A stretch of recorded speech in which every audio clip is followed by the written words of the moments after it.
Welcome, everyone. Thank you so much for joining today to learn how EVs are better than ever.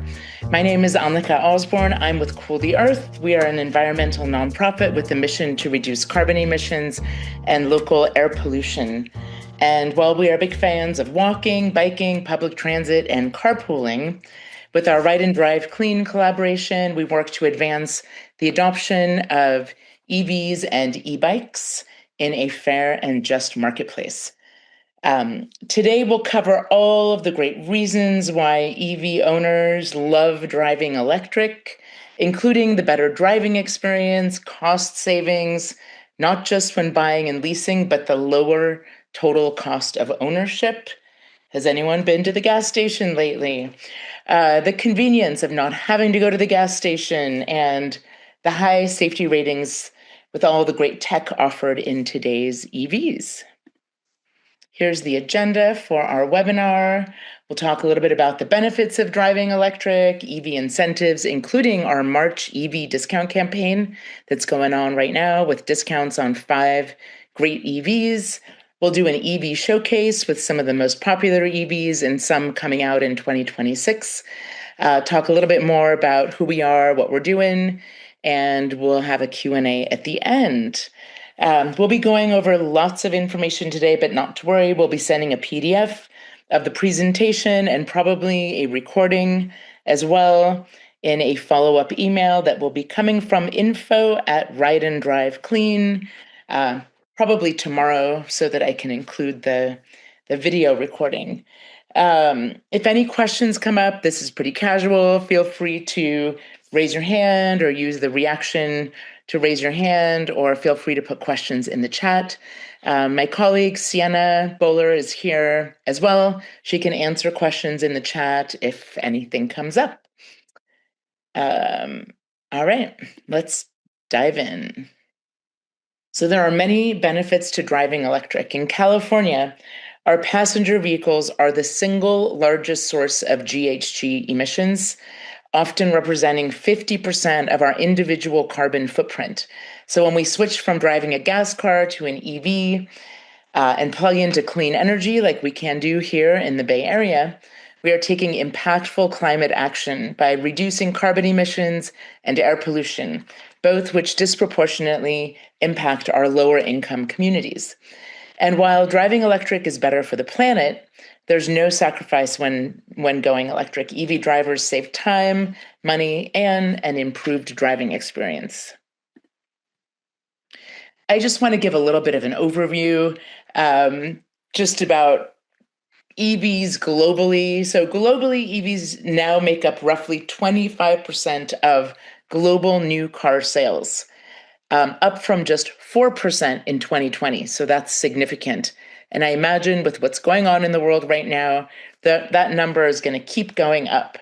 In China and Europe, there aren't really many concerns. Electric vehicle adoption continues to go up, and policies are put in place to really boost these major markets. I believe in Norway, which 92% of their new cars are electric in a very cold country. Even I think the government taxes ICE vehicles, gas cars, pretty heavily, so it makes a lot of sense for people to buy EVs. So the U.S. crossed over the 10% milestone in 2025, which was a major marker, a mass market to show mass market momentum. But we have had a few setbacks, like the end of the federal tax credit and just the federal government's focus more on fossil fuels.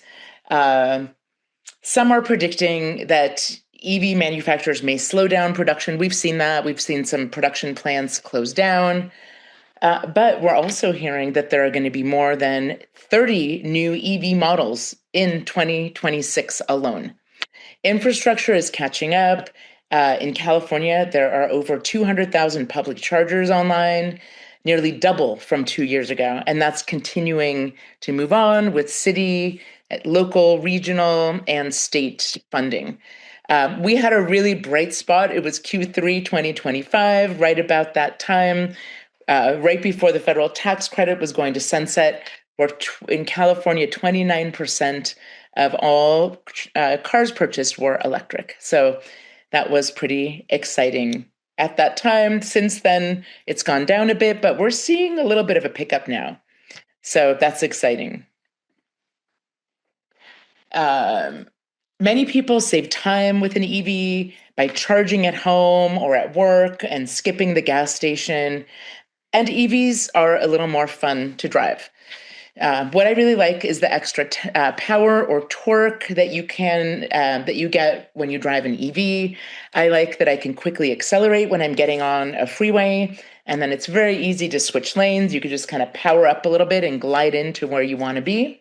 The quiet and smooth ride makes for great conversations when you're on a road trip. And with the additional safety features and sensors in these high-tech cars, EVs are some of the safest cars available. I believe the Tesla Model 3 is the safest car on the market.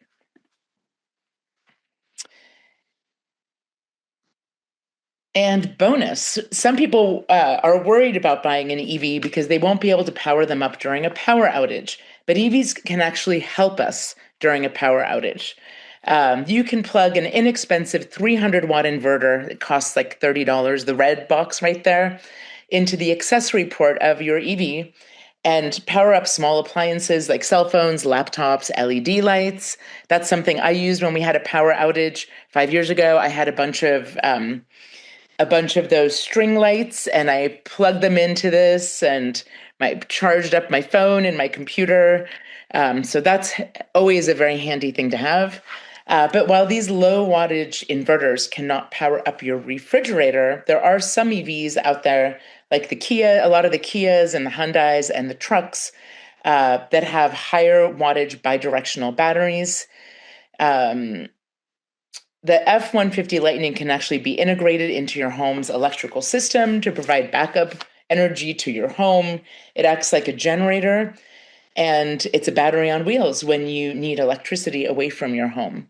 This technology around inverters is advancing quickly, and there are several companies working on vehicle-to-home energy management.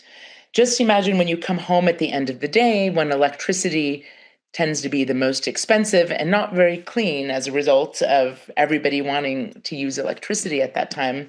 You can power up your home with the energy stored in your EV battery, and then power up your EV battery at midnight when there's ample, clean, inexpensive electricity available on the grid.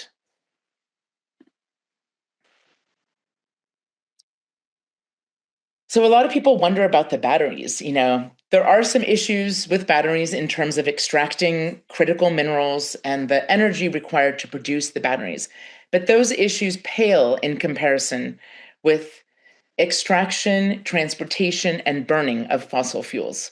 The good news about EV batteries is that besides some of the early Nissan Leafs that came out in 2011, 2012, there's very little battery degradation. So the batteries will last for many miles. We are not talking about replacing batteries in EVs. And they've just done some recent studies. I've read a couple of articles recently that say that batteries are degrading much less than they anticipated that they would. So it could be that after you've had your EV for 5 years or so, maybe there's 5% battery degradation, maybe 10% battery degradation after 8 to 10 years. And the great news about that is that most EVs out on the market now have 250 or 300 miles of range. So if you have an EV with 300 miles of range, after 8 to 10 years, you'll still have maybe 260, 270 miles of range. So that works out great for most people's day-to-day driving. Most people in the Bay Area or the average person drives 25 miles a day. So it's just a matter of replenishing what you are, driving each day. But when the battery goes below maybe 80% of its capacity after 8 or 10 years, the range is reduced, which is not catastrophic.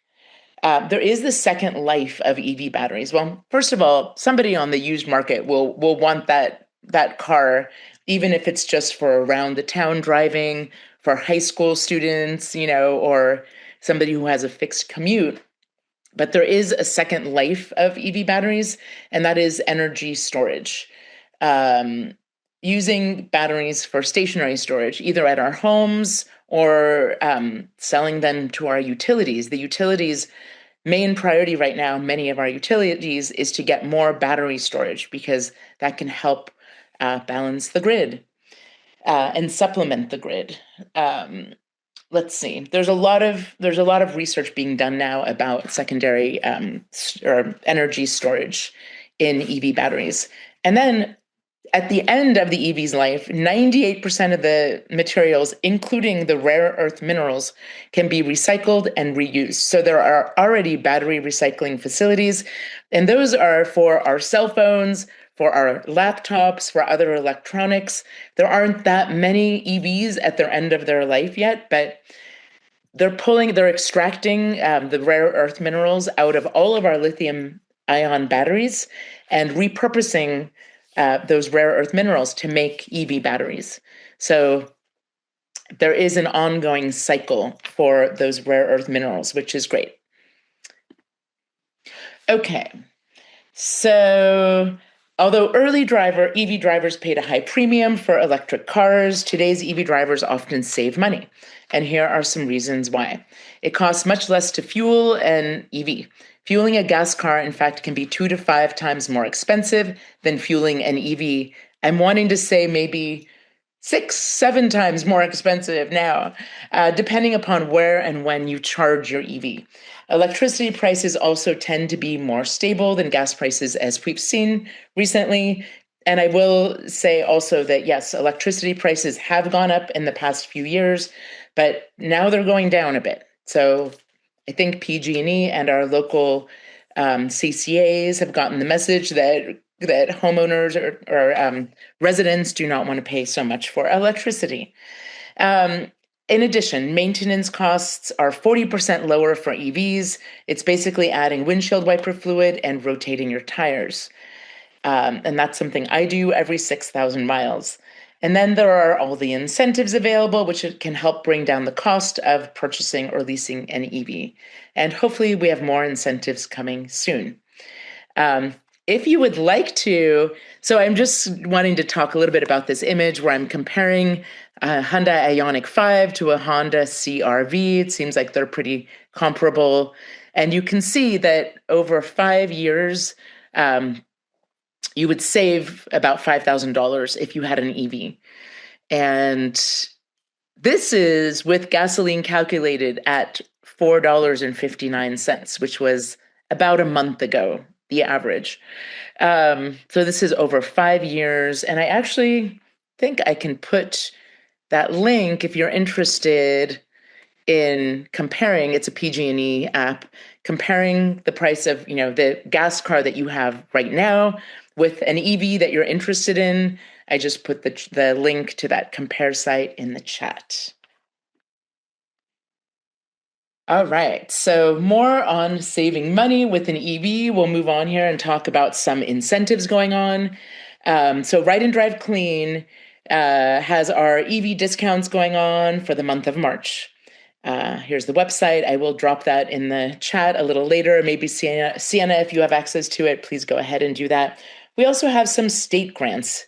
So these are income eligible grants intended for our lowest income earners in California so that we can have an equitable transition to EVs. Clean Cars for All is a retire and replace program. Depending upon where you live in the Bay Area, you could get a grant for up to $12,000 off a new or used EV, lease or purchase. There's the Drive Clean Assistance Program, where you can get $7,500. You don't have to retire a gas car in order to do so. Let me just note with Clean Cars for All, you need to retire a 2007 or older gas car in working order. So with the Drive Clean Assistance Program, it's just income-based. But for both of these grants, you do have to apply for them in advance and receive the grant before purchasing an EV. And then there are some dealerships that will accept these grants. There's a list on these websites, and you have a certain amount of time to purchase an EV once you get the grant. And it could take somewhere between 4 to 8 weeks to actually get the grant in hand from when you apply for it. There are also local incentives. For example, PG&E has a pre-owned EV rebate and a rebate plus program. The EV rebate program is $1,000. So anybody who gets their bill from PG&E qualifies for the $1,000 EV rebate. And depending upon your income, it's you may get $4,000. And that's more kind of like around the average income in your county. So it's a little bit more generous than some of those state grants. There are also, your local CCA, that's your electricity alternative. You would still get your bill from PG&E, but you might get your electricity from a CCA like San Jose Clean Energy or MCE.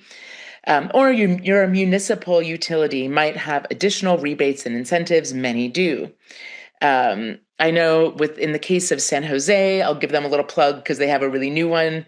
50% of people who live in San Jose will benefit from the San Jose Clean Energy rebates for new and used. There's a great savings calculator here that you can use to help find out exactly what you qualify for, which incentives you can apply for, depending upon you put in your income and your household size and zip code and stuff, and they'll let you know what you qualify for. So I'll start by talking a bit about our current exclusive EV discount program that we have going on right now. So about 8 years ago, we learned, we sort of read the market, and we knew that for many people, the biggest barrier to getting an EV was the initial cost. So we teamed up with a car concierge service called Cartelligent to offer something called, exclusive EV discounts. So a few times a year, when Cartelligent is able to offer exclusive discounts on certain EVs, we, Ride and Drive Clean, our nonprofit, organizes a discount campaign or an EV discount program. So we have one right now going on in March, and the cars are these 5 cars that are listed here. During that time, typically Cartelligent has a service fee of $595 because they do all the negotiating for you. They do all the paperwork for you. You just have to come in and sign. But it's waived on these 5 vehicles if you purchase one of these 5 vehicles through Cartelligent during the month of March. Sorry. So it's really like there's no reason not to explore this option because it's a free service, actually. So it really takes the headache out of getting a car. You don't have to spend 4 hours in a dealership, negotiating. They do the negotiating for you, and it can stack with other incentives. For this month, you do have to be in contract by March 31st, but you can pick up your EV later. I'm actually going to stop sharing my screen for a moment and go straight to our EV discount campaign page. Hang on one sec. Let me share my screen again. Okay, so here is our exclusive EV discount page, and this is how you sort of do it. If you're interested, you go to Ride and Drive Clean, go to Save Money, EV Discounts, and here you will land, the exclusive EV Discounts page. And as you can see, the savings are up to $15,500 off of a new EV. And here are some more specifics about the program. I didn't go into too much detail in this slideshow, but the Hyundai Ioniq 5, you can save up to $11,500. So the way this works is Cartelligent has negotiated an exclusive discount on the Hyundai Ioniq 5. In this case, it's the rear-wheel drive model only. So whether you lease it, pay cash for it, or finance it, that exclusive discount is yours, $1,500. Now, in addition, if you lease it, you could get between $4,500 and $8,000. If you finance it, you could get up to $10,000. So you would add that to the exclusive discount for a total of $11,500. There's the Ioniq 9, which is a 3-row car. The Subaru Solterra, They're Subaru's all-electric model, and the range of this and its kind of sister car, the Toyota BZ, both increased in this model year, which is really nice. And we have my favorite, the 2025 Volkswagen ID Buzz. Unfortunately, they're not making a 2026 for the US market. Hopefully, they'll come back with a 2027 or 2028. But this is the one where, yeah, you can save up to $12,500 on this super cute and practical car. So the way you go about this is that you go to this website and you sign up here. So if you are interested in getting an EV this month, I know you only have about a week left, but you can do it. There's still time. You click on yes right here, fill out this information. You can click which car you're interested in, or if you're interested in another EV or plug-in hybrid, they can help you with that as well. But the service fee won't be waived, only on these 5 EVs. So then there's a box here where you could put additional information. For example, if you want to do a trade-in, they'll help you take care of that. And they typically get pretty good pricing for trade-ins as well. So that's how that works. And I'll go back to the slideshow. Great. Thank you, Sienna, for putting the discount campaign in there. This is just a little more information about the California grants. I'm not going to go over them in detail, but these are the ones you have to apply for in advance. Clean Cars for All. It's actually up to $12,000 depending upon where you live. Here's the more info on the Drive Clean Assistance Program and some info on the PG&E pre-owned EV rebate. Finally, I did want to say that there is a California state rebate that is being talked about right now. I believe Governor Newsom has allocated $200 million to a California state rebate to kind of make up for the loss of the federal tax credit. But we don't know much about it. I know he's trying to fast track it through legislation, and I know that it's only for people buying their first EV. So, with so many amazing EVs out there, the question is, which EV is right for you? So in this next section, I'm going to be doing an EV showcase with some of the most popular EVs and some coming out later this year. But before I get started, I wanted to note that the average price of a new car in the United States in 2026 is $50,000. And it's exciting that there are currently over a dozen EVs on the market under this price. And we're expecting 10 more models under $50,000 in 2026. And so if finding a parking spot is often on your mind, one of these smaller EVs should be on your radar. The Nissan Leaf has been around since 2011. And the all-new 2026 Nissan Leaf is now available with over 300 miles of range, still under $30,000. So that's a really great value EV, considering the long range that it has. The EX30 Volvo is Volvo's smallest EV, offering big tech and safety in a compact size. And the Fiat 500 was super popular for many years early on in the EV years. They stopped making it for a couple years, and now it's having a comeback with slightly more range. It wins cutest car in my book. And if you guys, I was just in San Francisco over the weekend, and there are so many parking spots that are like 2/3 of a parking spot. That Fiat 500e fits right in there. Wish I had one this weekend because it was rough. With Tesla, we like to focus on the technology and public charging. People love Teslas for their fast, easy, and reliable charging and their awesome tech. Using a Tesla app is very easy and intuitive and state of the art. So the Model 3 and Y are the most affordable models, and they've both recently been updated. I had a 2019 Model 3, and I had to rent a car recently. I rented the 2026 Model 3, and wow, what a difference. It was such a smooth drive. And then I demoed the new Tesla Model Y. I'm an owner of a 2021 Tesla Model Y. I also have a Polestar 2022. I bought them both used. But I test drove the new Tesla Model Y, and it is really nice, very high tech, a very smooth drive. Um, and we'll talk a little bit more about the Tesla charging network. The NACS, the Tesla standard has become the North American charging standard. We'll talk a little bit more about that later in the webinar.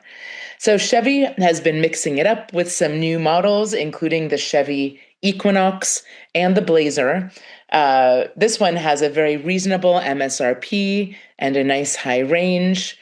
Um, the Ford Mustang Mach-E has been super popular. It's one of the more popular EVs in California. And the Toyota BZ came out just a couple of years ago. Toyota was a little late to the all-electric market. They, of course, have had some plug-in hybrids, the Prius and the RAV4 Prime. And the Volkswagen ID4 was a very popular car I think it was like the third most popular car in the Bay Area in 2025. Here are some good value bidirectional EVs with fast charging. And bidirectional. We were talking a little bit about this earlier on in the program. So with these EVs, the fast charging part is if you're on a road trip and you're at a fast charger, they can go from 10 to 80% of their range in less than 20 minutes, about 18 minutes. And they have this bidirectional feature, so you can put in an adapter and plug in an extension cord and plug in your refrigerator to power it up for a week. You could power up your refrigerator. That's what most people are interested in, but other large appliances as well for a week if there is ever a power outage. So these are pretty exciting cars. They've been very, very popular as well. The Kia EV6 has, a little bit of a kind of a smoother line, whereas the Hyundai Ioniq has more of like a retro look. It's a little boxier. The Ioniq 6 is a sedan. It's very cool looking. It has a nice, quite a bit of an abrupt kind of back end there. Yes, some EVs with 3 rows of seats. I think the Kia EV9 won car of the year in 2024, EV of the year. Yeah, we've already talked a bit about this Volkswagen ID Buzz. The Rivian R1S was marketed really as an adventure car, kind of competing with like Land Rover, but on the electric side, more with the Tesla Model Y. And although it's quite a bit bigger, because it has 3 rows of seats, Rivian has been building out their charging network, and they've put in lots of charging stations in far-reaching places so people can have adventures in national parks across the country and conveniently charge. So there are some electric trucks on the market. And these trucks are basically generators at home and batteries on wheels on the road. The regular F-150 is the most popular car in the United States, and we really had high hopes for the Lightning model. This is the last year. They're actually not making this anymore. They are making one that's going to have, it's a little bit of a variation. It will be all electric, but it'll have a gas, like an extra gas tank that can get you along if necessary. Again, that Rivian R1T made for adventures. And wow, I think it was like 2 million people like ordered the Tesla Cybertruck when it initially came out. It's interesting to see those trucks in, with different skins on them and wraps. I saw like a pastel pink kind of Pepto-Bismol color one the other day. But yeah, they're a little intimidating when you see them on the road for sure, but just feel like a regular ordinary Tesla on the inside. I did test drive one last year. Here are some popular plug-in hybrids. As I mentioned earlier, Toyota has been real big on the plug-in hybrids. This Tucson competes a bit with the RAV4 Prime. I did hear that the Toyota Highlander is going to come out all electric pretty soon as well. So that's exciting. I think that's in the next part of my presentation, actually. I can't remember. Coming up in 2026. So The Kia EV3 is already out. So this one is sort of replacing the Kia Niro, starting out at a nice low price with over 300 miles of range. The Chevy Bolt is having a comeback for sure. It's America's most affordable EV. It's on the market now. It charges 2.5 times faster than the previous Bolt, so 10 to 80% in just 26 minutes. Oh, yeah, I wanted to say something about the Kia EV3. It has a 10-year, 100,000-mile battery warranty and features a 30-inch panoramic display. So the Subaru Trail Seeker is another exciting car from Subaru. All trims feature a 375 horsepower dual motor, all-wheel drive, and some offer snow, dirt, and deep snow and mud modes. So you can definitely bring that car on your adventures, no matter where you are. The Toyota CHR EV, there's a 10-year, 650,000-mile battery warranty on this EV. The EV model more than doubles the previous gas model's horsepower.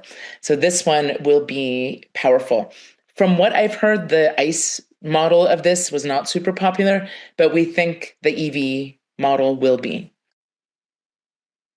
Volvo, fun facts. Volvo's longest range EV ever adds 211 miles of range on a fast charger in 10 minutes. If you're at a 400 kilowatt charging station like Iona or Electrify America, and even Mercedes-Benz adds 100 miles in 5 minutes of charging. This is the first Mercedes EV to beat its EPA estimates in real-world testing. So you get what they tell you you're going to get. There's also, like, for kind of fun and different cars, this is the only fully electric SUV with removable doors and glass. And the Rivian R2 is due out maybe early summer. I was just on a call with Rivian yesterday. Sounds like we thought it would be coming out a little earlier, but maybe towards more, closer to summer. So the Rivian R2 is significantly smaller than the first, R1 SUV and truck. The range is over 300 miles. And the starting price is $45,000, although their launch model, I noticed, is like $58,000. But eventually, this R2 will be on sale for $45,000. So this next part of the program is the how-to EV portion, which is mostly about charging. So people get worried about charging because it's different technology. It's a different way of owning a car. But for most people, 80 to 90% of charging is done at home or at work. Charging at home is easy. You just plug in the charger that comes with your vehicle into a standard 120-volt outlet. There are no install costs besides perhaps an extension cord, and you'll want to make sure you get a grounded, heavy-duty one. It gives you 30 to 50 miles of range in 8 hours whenever you have time to charge it. As I mentioned earlier, in the Bay Area, on average, people drive 25 miles a day. So this solution called Level 1 works out great for most people. I know Peninsula Clean Energy did a survey recently, and they learned that they figured out commutes or driving of all of the people in their service area, and they learned that for 94% of people in the PCE, Peninsula Clean Energy Service area, Level 1 is ample. It's enough. You don't need Level 2 charging at home. So that's what they are really encouraging. And truly, we sort of recommend that everybody start off with Level 1 unless you have a really long daily commute. Start off with Level 1 and see how it goes. Yeah, if you do drive more than 40 miles a day, a good idea is to see if you can charge at work. But if not, you may want to get a home charging station for Level 2 charging. You'll get about 25 miles in an hour, so you can easily get a full charge in 8 hours. I do want to point out that charging an EV is very different than fueling up a gas car. You're basically just topping off the electricity that you used the day before. So for me, I'm typically just going between 60 and 80% of my range on a daily basis. I just plug it in. I set the computer to charge it when the time of use rates are low, and then it's easy. It's very affordable, and yeah. Let's see. For both level 1 and level 2, you may want to consult an electrician just to look a little bit, have them look at your electric panel. With level 2, really, it's installing a 240-volt outlet close to where you park your car. So it's the cost of that is just like the wiring of the cables from your electric panel to your outlet, and the cost of the charging station, which you can buy at a big box store or even online. You just plug that into the 240-volt outlet, and that helps you manage the charging, and it gives you faster charging. Most people think they need this when they get an EV, but most people truly don't need it. Charging away from home is easy too. There are many level 2 public chargers available, so you can charge when you're around town, shopping, pick up a couple miles. I love it when I go to my farmer's market. I plug into ChargePoint. For the hour that I'm there, I pick up 25 miles for $1. It's like the best value charging. I think it's even cheaper than charging at home. But when you're on a road trip, you will want to charge with the fastest charging available, which is level 3 charging. And here you can see the different standards. There are 3 different standards currently. The one on the left is CHAdeMO, and that is for old Nissan Leafs. The new model Nissan Leafs are not using this anymore. The one in the middle is the CCS standard, and that's the one that all non-Teslas have been using in the past. And the one on the right is the Tesla standard, or the North American Charging Standard, or NACS, which is the one that where all of the cars are moving toward. So all Teslas have almost all Teslas. The Roadster had a different plug, I believe, but in the last 10 years, all Teslas have used this standard for level 1, level 2, and level 3 charging. And this is the standard we're moving toward to simplify things. It's really great because Tesla has a lot of superchargers. So it really adds or takes away range anxiety for every EV driver. So a lot of new models have a built-in NACS port in their cars, like the Hyundais and the Kias, and some of them are moving toward that. And in the meantime, there's an adapter. So for example, for my Polestar, I bought an adapter. I bought it on Amazon for like $150. So if I want to go to a fast charging station, I can just plug in that adapter and take it to a Tesla supercharging station or Electrify America or a different one. And actually, that's for the Tesla supercharging station. So super easy and a nice transition as we're moving toward everybody using the North American Charging Standard. All right, a couple more slides here. So once you start driving electric, it's ideal to charge your EV from rooftop solar if you have that. I used to say there was a federal tax credit available for rooftop solar, but unfortunately no longer. If you don't have solar, we have the option here in California to have, and in the Bay Area especially, to have a clean energy plan. So instead of we always get our bill from PG&E, we have the choice of getting our electricity from PG&E or from our CCA. Like the examples of our CCAs are AVA, that's for East Bay. It used to be East Bay Community Energy. San Jose Clean Energy, Silicon Valley Clean Energy, MCE, SF Water, Clean Power SF, Peninsula Clean Energy, and Sonoma Clean Power. So what's great about getting your electricity from them, and everybody was moved on to those, these, they're called CCAs automatically, and you had to opt out if you wanted to get your electricity from PG&E. But just to give you an idea of the difference, with PG&E, the regular PG&E electricity. It has like 35% renewables. So when you're charging your EV, it has 35% renewables. But the CCAs have somewhere between 70 and 100% renewables. So when you get your electricity from these, the money that you give them, they're investing into solar farms and wind turbines to have more of our pie have renewables. So it's a really great thing for us all to do. As well as clean energy, our CCAs also offer affordable rate plans for EV drivers. So you can be on a special EV rate plan. So if you charge between midnight and 3 p.m., that's most of the time.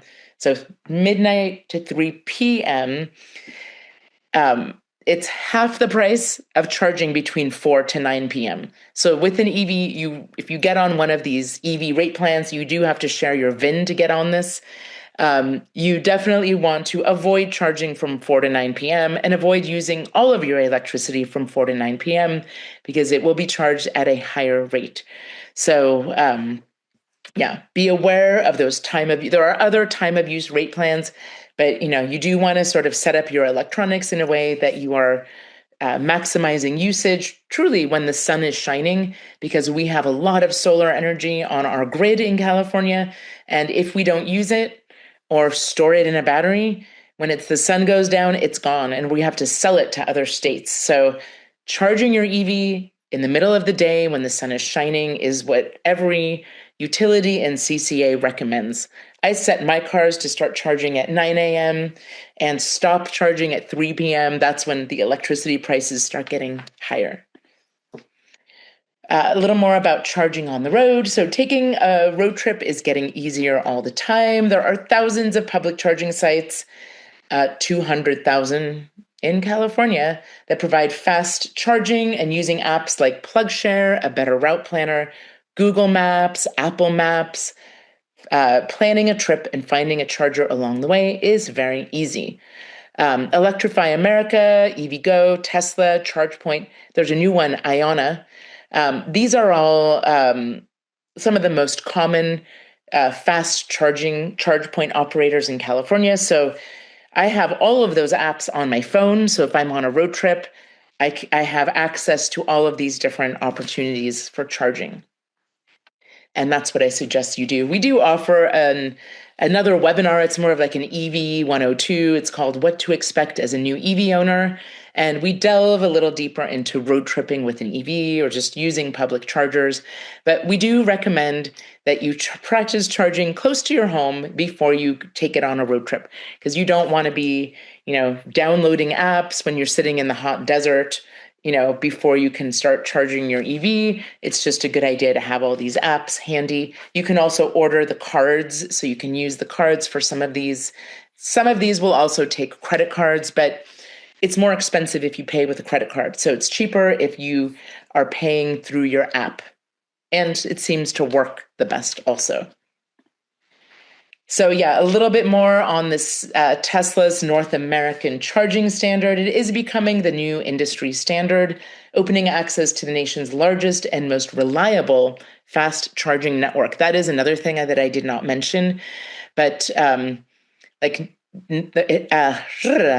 superchargers have the 99% reliability rate. So when you arrive at the Tesla supercharging stations, they work. Also, in a lot of the charging stations, they have like up to 50 or even 100 chargers. So there are a lot of chargers. You don't have to wait in line so much. Let's see. There are 15,000 supercharging stations across North America, and even more are coming all the time. Let's see. Cleaner trips. Expanding access to more charging stations reduces range anxiety. It encourages EV adoption and supports zero-emission transportation. I'll tell you, when I had my first Tesla Model 3 in 2019, I took a trip to LA and I really had to map it out beforehand. There were not a lot of places to stop and charge. Now I drive to LA a couple times a year, and on both sides of Highway 5 and Highway 101, there are plenty of Tesla supercharging stations on both sides of the freeway. So it's a great Great, great thing. And they're also on time of use rates. So a little bit more about Ride and Drive Clean. So we run these EV discount campaigns like we're running right now in March. Sienna, if you have it handy, can you throw that discount campaign link in the chat? This is a place for you to save money and get expert guidance. That should say March, not December. We have this March campaign going on with those 5 EVs. We put on EV and e-bike expos. We have like 6 coming up in the next 2 months. It's an opportunity to talk to EV owners, view a variety of EVs and e-bikes all in one place. We have more webinars. We don't have any more on the calendar right now, but we will be adding them all the time. And because you joined this webinar, you are on our mailing list. You can unsubscribe if you want to, but we will let you know when we have more EV discount campaigns and news about EVs. But yeah, just to give you an idea, these are some of the EV events that we have coming up throughout the Bay Area. We have one, we're going to be at Earth Days in Vallejo, an Earth Day, Marin in Mill Valley. The same weekend, we'll be in San Anselmo at Red Hill Shopping Center for an EV and e-bike show in May. We're going to be participating in May Madness with a ride and drive in San Rafael. We'll be at Palo Alto YMCA in May. And there'll be an electrification fair in Novato. So lots of programming coming up. And I'd like to thank you all for attending this program today, wherever you are in your EV journey. I hope it was helpful. Just so that you know, we are here to help you in your journey to getting an EV. So if you can make the switch to driving electric now, we are here to help you. The sooner the better. If you're not ready now, can we have your support by pledging to make your next car electric if you haven't done so already? Our biggest ask really is please don't buy a new gas car. It will be on this earth emitting carbon and air pollution for 12 to 15 years, and we have to stop doing that as quickly as possible. Emotion Autos. So yeah, somebody was just asking about used EVs. If you're interested in a used EV, we recommend working with Emotion Autos. I got both of my used EVs through them. They're a little different. They don't actually have the EVs in stock, but they get you all the reports. You tell them exactly what car you want, what color, what trim level, everything. And they go to auction to get you great deals on EVs, on used EVs. It's a little bit longer than going to a dealer or just buying one, a used EV at a dealer. It's a little bit of a longer process, but if you have the time, I think it's worth the while. I've tried different things. I've bought used EVs from a dealer as well. And keep in mind that if you want to get a, like a Volkswagen, a used Volkswagen, you might find that at a Hyundai dealership because of trade-ins. So you can Google search to find out if there are used EVs nearby. To qualify for all of the used EV rebates, you do have to purchase through a dealership. You can't purchase from a friend. I have a quick question. Can I ask you a question? Sure. So in this household, we have one pro EV and one not pro EV. My husband drives Equinox, the electric Equinox. Okay. We're about to buy a second car because one of our cars was in an accident and it's total, and we need a second car. Sorry. And and I'm trying to decide if the plugins, the plugins versus the full electric. That's where I'm at. That's where I'm stuck. Because again, you show the map where there's a lot of charging stations, but I still think if I want to go to San Diego and visit family, I still want to have that, I guess, my security blanket that I will be able to put gas in it instead. Do you have any idea how the plugins actually work? Yes, the plug-in hybrids? Yes. Yeah, so you're not alone in that philosophy. Some people are comfortable with just EVs, fully electric EVs. So each one works a little different, but you can just plug it in at home and charge it up. And they have lower range, electric range, so some, up to 50 miles of electric range. I would recommend going for one with high electric range. Some of the Volvos and some of the The Toyotas have a higher range, like in the 40s, I think. So that's really good so that you can drive as much as possible on electricity so you can save money and reduce your emissions. And then some of them, like some of them will stay on electric mode until they've used it all up. Some of them are using it while using gas, and some of them, most of them, are charging while you're driving. It's charging the battery as well. So yeah, I understand your fear, and I think having one EV and one plug-in hybrid works out fine. And even for road trips, if you don't want to mess around with EV charging stations, which has become very, very easy, I do want to say. Um, you can use the gas for road trips, and then when you arrive at your destination, you can switch to electric. Got it. Thank you. Yeah, and you can charge it. Probably you'll be able to charge it from the same charging mechanism that you use for your Equinox. Yeah, we actually use the stations around Fremont. We're in Fremont, so we go and my husband charges around the stations in Fremont. We don't do it at home yet because we're Okay. trying to decide if we'll be able to tell how much the car is costing us to charge our home versus when you go to the station and you charge it, you know exactly what you're paying for charging the car. It's typically much more affordable if you charge it at home. Oh, really? Oh yeah, because as I mentioned, we have time of use rates. Uh-huh. So if you look at the time of use rates, you could call PG&E, or you're in Fremont. Yes. I think you have Ava. Uh-huh. Yes. Yes, so you could call Ava or call PG&E and talk to them about the time of use rates that are available. And you'll see, like for me, in my case, it's like 31 cents a kilowatt hour between midnight and 3 p.m. And it's like 66 cents a kilowatt hour from 4 p.m. to 9 p.m. So you want to set the computer on your car to charge during the cheap times. You need to have a charger. Can you just plug into the 240 or the 120 like you said? Yeah, you can just plug into the 120 or the 240. And that, depending upon how much you drive, 120 is ample for most people, 240 for others. If you And your bill, can you see the differences? Does your electrical bill show you like car charging or any way to tell?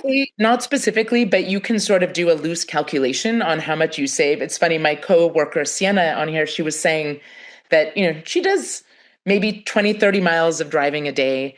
And she said her electricity bill is like $2 or $3 more a month. Okay. Yeah, it's definitely the more affordable way to go. And then level 2 charging is typically more affordable than level 3 charging. I mean, level 3 charging is really great for road trips, or if you don't have access to charging at home. If you live in an apartment or a condo and you just, you don't want to wait so long, level 2 could take several hours to fill up. But, if you only go once a week or so, but with the level 3 fast charging, it could be 20 to 30 minutes once a week. But you pay a little bit more for that. It's more expensive. So it's still cheaper than gas, but you should check the charging prices, whether you're charging at ChargePoint or Electrify America or Tesla. Check the prices to see, they're revealed on the apps, so you know exactly what you're paying. So do I have to buy a converter to charge my Equinox in a Tesla point charge? I don't know. I think you need it. I think the Equinox has the CCS charger, so you would need an adapter. Okay. And I'm going to test your knowledge right now. Do you remember which one of the Hyundai or is the one that you can actually use as a battery for your house when we lose electricity? A lot of the Hyundais and the Kias. But check, because not all trim levels come with bidirectional charging. So I do think like the Wind and the Wave versions of the Kias do, but the most basic model may not. So definitely ask about that if you want to go that route. Okay. Thank you. I appreciate your time. Yeah, you're welcome. Great questions. Thank you so much, Terry. Yeah, we thank you so much for coming, and we really appreciate it. And I hope you can come to one of our other events, in-person events. A lot of people come to several events before they purchase an EV. So feel free to join us this spring. We'll be updating our calendar with more events as we get them set up.